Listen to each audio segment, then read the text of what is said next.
السلام علیکم، میں عمر فاروق نئے اخبار ارکان کے ساتھ حاضر ہوں۔ آج خبروں کے آخر میں روہنگیا اور ارکان کے حالات پر تبصرہ شامل ہے، جو کہ اس سلسلے کا تیسرا اور آخری حصہ ہے۔ سب سے پہلے اہم خبریں۔ برما کے روہنگیا مسلمانوں کے ساتھ مظالم پر پوپ فرانسس بھی بول اٹھے۔ پوپ فرانسس نے اپنے ہفتہ واری خطاب میں کہا ہے کہ برما کے روہنگیا مسلمانوں کو اپنے یقین و اعتقاد کے ساتھ رہنے کا پورا حق حاصل ہے۔ پوپ فرانسس کا بیان برمی حکومت کے لیے واضح پیغام ہے کہ برما میں روہنگیا مسلمانوں کے ساتھ ہونے والا ظلم مذہبی بنیادوں پر ہے۔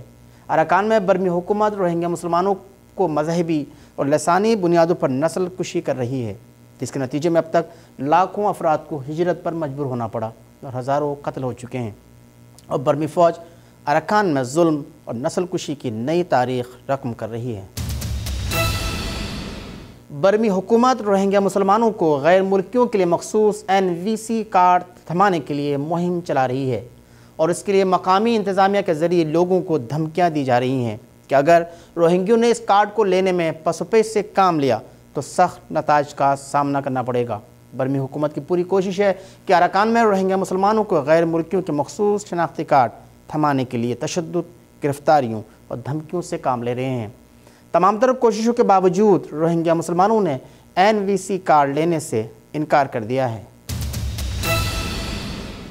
روہنگیا مسلمانوں کے لیے امدادی سامان ملائیشیا سے فوڈ فلوٹیلا بنگلہ دیش کے شہر کوکسس بازار کے بندرگاہ پہنچ گئے۔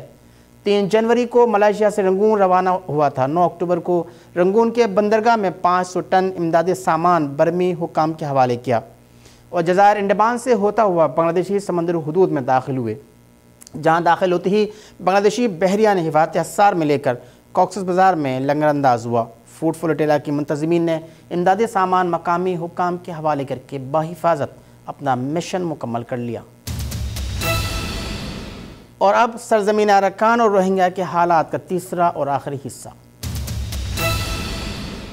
2012 جون کا مہینہ تپتی جل جلسانے والی گرم مرطوب مہینہ برما کے روہنگیا مسلمانوں کے لیے قیامت خیزیاں لے کر آیا۔ جون 2012 سے اراکان میں قتل و غارت گری، بستیوں کو جلانے کا سلسلہ شروع ہوا۔ اس قتل عام میں تھین سین کی فوجی حکومت نے سرکاری طاقت استعمال کرنے کے ساتھ ساتھ بدھسٹ انتہا پسندوں کے ذریعے مسلمانوں کے خلاف بدترین مظالم ڈھائے۔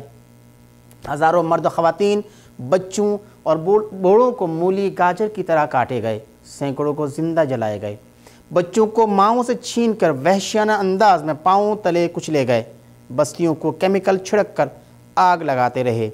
اراکان کے دارالحکومت اکیاب میں مسلمان آبادیوں کو صف ہستی سے مٹا ڈالا، جس کے نتیجے میں 1.5 لاکھ افراد کو اپنے شہر اور اپنے ہی وطن میں پناہ گزین ہونا پڑا، جہاں آج تک قسم پرسی کی زندگی گزارنے کے ساتھ ساتھ بدھسٹوں کے حملوں کے خوف میں رہنے پر مجبور ہیں۔ اس قتل غارت گری اور بہت بڑے پیمانے پر مسلمانوں کے گاؤں کو نظر آتش کرنے پر برمی حکومت پر ساری دنیا سے تنقید ہوئی، مگر اس تنقید سے نہ برما کے مظالم میں کمی آئی، نہ مسلمانوں کو امان ملی، اور نہ ہی پناہ گزینوں کو اپنے گھروں میں واپسی کی اجازت ملی۔ ظلم اور جبر کی طویل راتیں دراز ہوتی گئی۔ سن 2015 کے وسط میں دنیا نے روہنگیا مسلمانوں کو تھائی لینڈ کے گھنے جنگلات میں، ملائیشیا کے پہاڑوں کے پرخطر راستوں میں، روہنگیا مرد خواتین اور بچوں کو مرتے کٹتے بھوک سے بلبلاتے دیکھا، اجتماعی قبروں میں بے گور و کفن دبے لاشوں کو دیکھا، سمندر کے گہرائیوں میں لاتعداد نوجوانوں کو سمندری جانور کے خوراک بنتے دیکھا۔ دنیا ایک بار پھر رسمی تنقید کر کے اپنا فرض نبھا گئے اور پھر سب خاموش ہو گئے، ساکت ہو گئے۔ اگر نہ تھما تو برما کے مظالم برما نے دیکھ لیا تھا کہ کوئی ان کا کچھ نہیں بگاڑ سکتا، وہ اور شیر ہو گئے۔ ظلم بڑھتا رہا، اسی طرح روہنگیا مسلمان مرتے رہے، نوجوان غائب ہوتے رہے، خواتین کی عزتیں لوٹتی رہیں۔ 2016 میں ایک امید پیدا ہوئی تھی کہ شاید برما میں عالمی دباؤ پر جمہوری اصلاحات اور الیکشن کے بعد حالات قدرے بہتر ہوں گے۔ آنگ سان سو چی اقتدار میں آ کر اس کے والد کے ساتھ جان دینے والے مسلمان رہنماؤں کی اولادوں سے انصاف کریں گے۔ 2016 میں برما میں نیون حکومت سے جاری فوجی حکومت کو عوامی جدوجہد کے نتیجے میں گھٹنے ٹیکنے پڑے اور عام انتخابات کروا کے حکومت 9 منتخب جماعت کے سپرد کرنا پڑا، جس کی سربراہی نوبل انعام یافتہ ملکہ امن آنگ سان سو چی کے حصے میں آئی۔ توقع تھی کہ محترمہ کے جمہوری حکومت ضرور کچھ نہ کچھ تبدیلی لائے گی اور روہنگیا مسلمانوں کے دن بھی پھریں گے، مگر سب امیدیں امید ہی رہ گئی۔ جمہوری حکومت برما کے بدھسٹ اکثریتی آبادی کے حق میں تو بہتر ہوا، مگر ارکان کے روہنگیا مسلمانوں کے حق میں نہ تو سوچی کی نوزائیدہ جمہوری حکومت گزشتہ خالص فوجی ادوار سے بھی کہیں زیادہ بدتر ثابت ہوئی۔ پہلے جو مظالم فوجی امر کرتے تھے، اب نام نہاد جمہوریت اور اس سے کہیں بڑے پیمانے پر وہی سب کچھ جمہوریت کے پردے میں انجام دے رہی ہے۔ روہنگیا مسلمان اب بھی پہلے ہی کی طرح اپنے وطن میں بے وطن ہیں۔ تبدیلی آئی ہے تو صرف اتنی کہ فوجی امرانہ دور میں ان مظلوموں کی چیخ و پکار اس آہنی پنجرے میں گھٹ کر رہ جاتی تھی، مگر اب اس کی بادگش کچھ نہ کچھ باہر بھی پہنچ رہی ہے۔ اس کا سبب آنگ سان سو چی کی نئی نام نہاد منتخب جمہوری حکومت کی نرم روش یا انسانی دوستی نہیں، اس کی واحد وجہ یہ ہے کہ دنیا نے مواصلات و ابلاغ کے میدانوں میں اتنی ترقی کر لی ہے کہ کسی حادثے اور سانحے کو باوجود ہزاروں کوششوں کے پہلے کی طرح چھپا کر نہیں رکھا جا سکتا۔ برما کے سخت سینسرشپ کا نظام سے بھی بیک وقت سینکڑوں کی تعداد میں نظر آتش کی جانے والی انسانی بستیوں کی سوختہ و نیم سوختہ مکینوں کی آہیں اور کراہیں دنیا تک پہنچنے سے نہیں روک پاتی۔ آسمان کو چھونے والے آگ کے شعلے اور دھوئیں کے بادلوں کو کیسے روکا جا سکتا ہے کہ پڑوسی ملک کے لوگوں کو نظر نہ آئے اور مواصلاتی سیارے ان دلدوز مناظر کو محفوظ کر کے دنیا کو نہ دکھائیں۔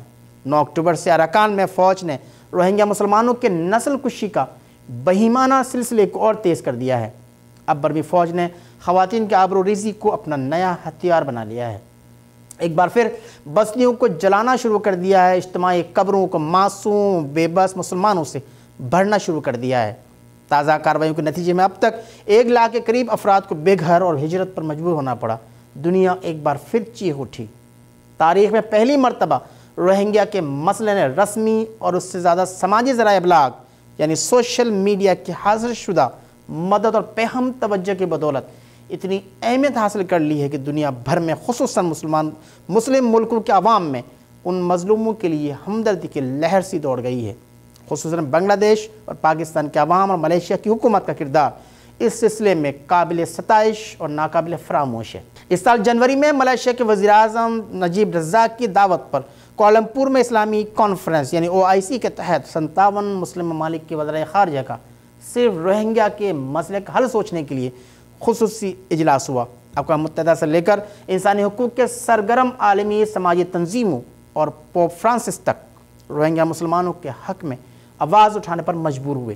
اقوام متحدہ نے برمی فوج کی روہنگیا مسلمانوں کے وحشیانہ کارروائیوں کو انسانیت کے خلاف جرم قرار دیا ہے، مگر سوال یہ ہے کہ برما نے عالمی برادری کے احتجاج کو کتنی اہمیت دی۔ برمی حکومت کی ڈٹائی اپنی جگہ برقرار ہے، روہنگیا مسلمانوں کی نسل کشی مسلسل جاری ہے۔ برمی فوج نے اراکان کو انسانیت اور انسانی قدروں کا مقتل بنا رکھا ہے۔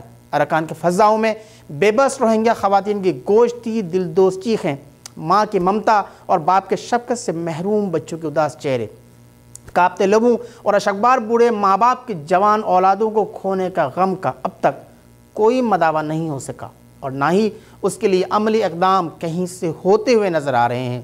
ظلم کے شکار اراکان کے روہنگیا مسلمانوں کی امیدیں وقت کے ساتھ ساتھ آہستہ آہستہ دم توڑ رہی ہے۔